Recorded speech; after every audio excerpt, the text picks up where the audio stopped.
So friends, આપણે જે કૃષ્ણમૂર્તિનો જે એમને આખી સ્પીચ લખી છે, બરાબર, ફોર યુથ, યુવાનો માટે એક સ્વતંત્રતા, બરાબર, સ્વતંત્રતા માટે લખી છે કે સ્વતંત્રતા છે એનું એક સિમ્પલ ડેફિનેશન એ થાય કે વોટ ઇઝ અ ફ્રીડમ, કે સ્વતંત્રતા છે તેની સામાન્ય વ્યાખ્યા શું છે, તો કોઈનું ગુલામ ન હોવું. દેટ મીન્સ કે તમે સ્વતંત્ર છો.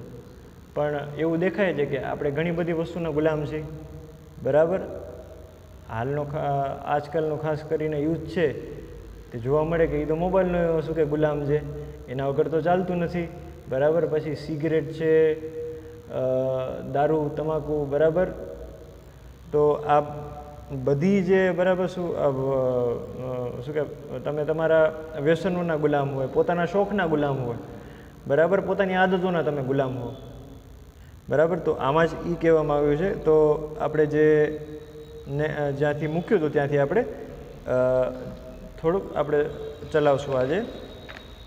આ જે પાર્ટ છે એને મેં ઘણા પાર્ટમાં મેં ડિવાઈડ કરી નાખ્યો છે, જેથી તમને સરળતા રહે કે તમને એકચ્યુઅલમાં આનો સેન્ટ્રલ આઈડિયા શું છે.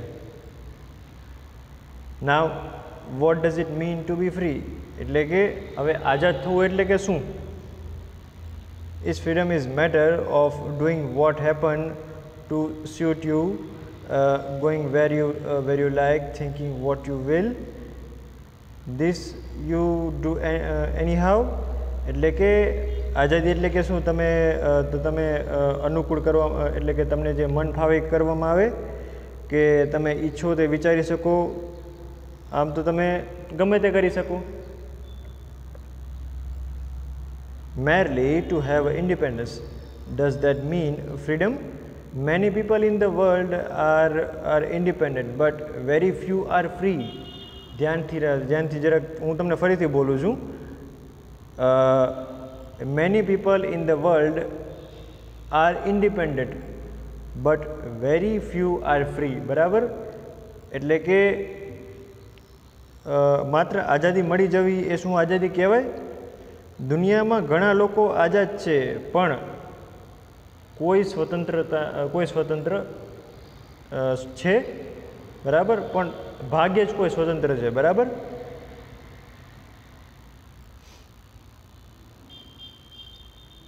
Freedom implies great intelligence, does it not? To be free is to be intelligent, but intelligence does not come into being by just wishing to be free. It comes into being only when you begin to understand your whole environment, the social, religious, parental and traditional influence that are continually closing on you. બરાબર. આઝાદી એ શું સૂચવે છે? આઝાદી સૂચવે છે તીવ્ર બુદ્ધિમત્તા, બરાબર ને. આઝાદ થવું એટલે કે બુદ્ધિશાળી બનવું. પણ માત્ર આઝાદ થવાની ઈચ્છા સેવાથી બુદ્ધિમત્તા આવતી નથી. એ ત્યારે આવે છે જ્યારે તમે તમારું સમગ્ર પર્યાવરણ, સામાજિક, ધાર્મિક, રૂઢિગત કે વારસાગત પ્રભાવો જેનાથી સતત ઘેરાયેલા છો, સમજવાની શરૂઆત કરો છો.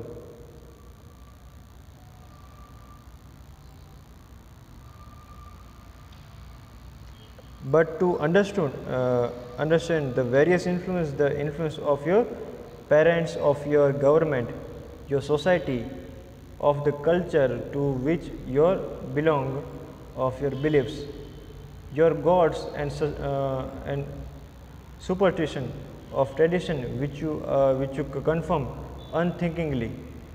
To understand all these and become free from them requires deep insight, but you generally give into them because unwordly you are frightened. એટલે કે આઝાદ થવું એટલે બુદ્ધિશાળી બનવું, પણ માત્ર આઝાદ થવાની ઈચ્છા સેવાથી બુદ્ધિમત્તા આવતી નથી.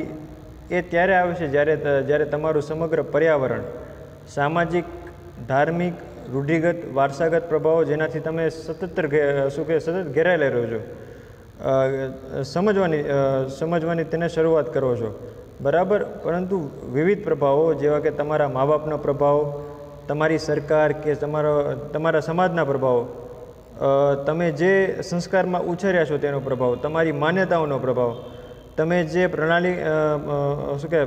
પ્રણાલિકા છે, બરાબર, કોઈ એક જાતનું ટ્રેડિશન જે તમે ફોલો કરો છો, વગર વિચારીએ પાલન કરતા આવ્યા છો, એનો પ્રભાવ આ બધામાંથી મુક્ત થવા માટે ઊંડી શોધની જરૂર છે. પણ સામાન્ય રીતે એ બધા તમે માને રાખો છો અથવા તો તમે તેના ગુલામ થઈ જાઓ છો, કારણ કે અંદરથી તમે ડરેલા છો. You are ફ્રાઇટન્ડ. You are afraid of not having a good position in life. You are afraid of what your priest will say.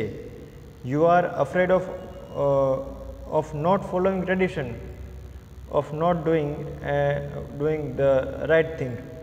But freedom is really a state of mind in which there is no fear of compulsion, no urge to be secured.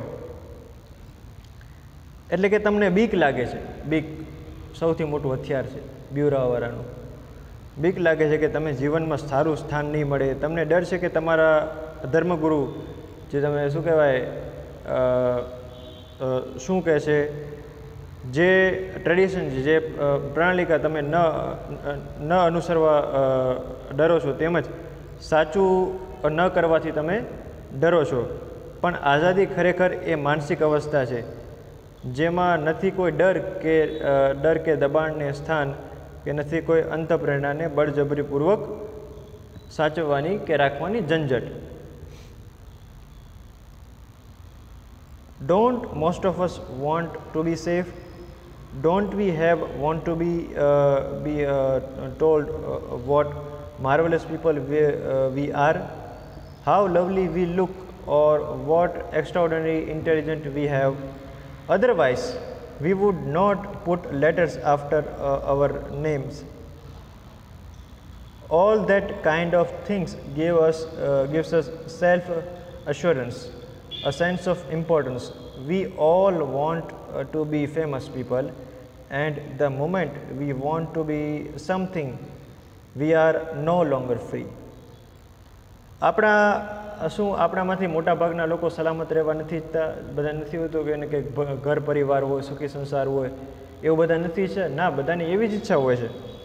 શું આપણી જાતને અદ્ભુત લોકો કહેવડાવવા નથી ઈચ્છતા? આપણે કેટલા સુંદર દેખાઈએ છીએ, કે આપણી પાસે કેટલી બધી અસામાન્ય વિશેષ પ્રજ્ઞા છે, એવી ઇન્ટેલિજન્સ છે, બરાબર, એવી થિંકિંગ છે.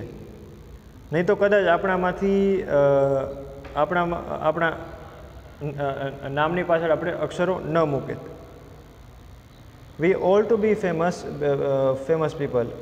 આપણે બધા ફેમસ થવા માટે છે, લોકપ્રિય થવા માગીએ છીએ. And the moment we want to be something, we are no longer free. અને જ્યારે આપણે કશુંક બનવા ઈચ્છીએ છીએ ત્યારે આપણે સ્વતંત્ર રહેતા નથી. તો મિત્રો, હવે નેક્સ્ટ લેક્ચરમાં આપણે આના વિશે વધારે અભ્યાસ કરશું. ત્યાં સુધી થેન્ક યુ વેરી મચ.